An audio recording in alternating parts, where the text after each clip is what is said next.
বিশেষ অতিথি হিসেবে এই ময়মনসিংহ বিভাগীয় এই গণ মিছিলের কর্মসূচির অংশ হিসাবে আন্তর্জাতিক উপলক্ষে যে গণজমায়েত আয়োজন করে চাচ্ছেন তাদেরকে বিভাগীয় সাংগঠনিক কমিটির পক্ষ থেকে প্রতিটি জেলায় প্রতিটি থানায় আমরা আন্দোলন জেলা বিএনপির যুক্ত আহ্বায়ক আমরা তাদেরকে সংবর্ধিত করে মুক্তাগাছা উপজেলা আহ্বায়ক সদস্য সচিব সহ যাব এই আশাবাদ ব্যক্ত করছি। আরেকটি কথা বলতে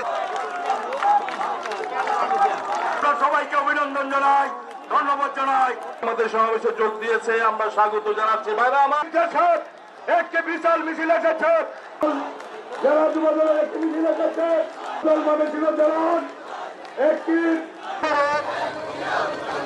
স্বাধীনতার ঘোষক দিয়ে